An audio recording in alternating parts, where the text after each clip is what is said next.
Mobilný marketing je v súčasnosti absolútny bizarský trend, ktorý sa stáva realitou a myslím si, že aj realitou v našich podmienkach.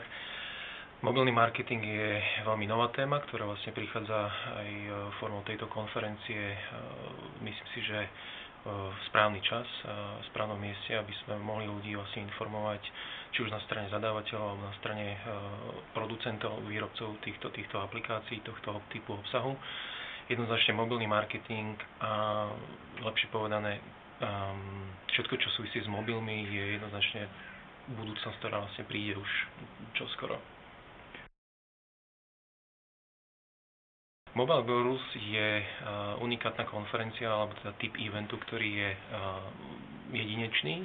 Môžem ako určite potvrdiť, že je to nový typ, nový formát takéhoto eventu u nás doma. Hlavnou primárnou príčinou, vlastne, prečo by ľudia mali prísť na tento event, je mať informácie pokope, networking, stretnúť sa s ľuďmi, ktorí vlastne tie aplikácie tvoria, ktorí ich zadávajú, ktorí vlastne chcú o tom vedieť viac. Networking, rozumieť vlastne trendom, rozumieť technologickým súvislostiam týchto aplikácií alebo celej problematiky marketingu, tvorby aplikácií a všetko s tým spojené.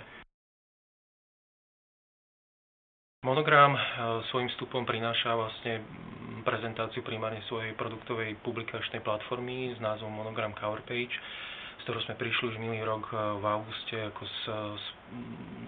primárne so stratégiami, ako s časopisom.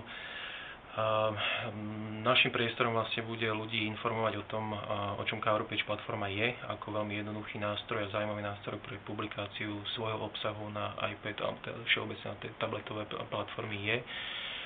Chceme odprezentovať dve témy, a to je vlastne samotná práca s Coverpage Publisherom alebo s platformou Coverpage a v neposlednom rade aj určitý behind the App Store, jak to voláme, vlastne aké úskalia, aké špecifika v komunikácii, povedzme, s publikáciou iPhoneových alebo iPadových aplikácií to prináša pre developera alebo pre firmu.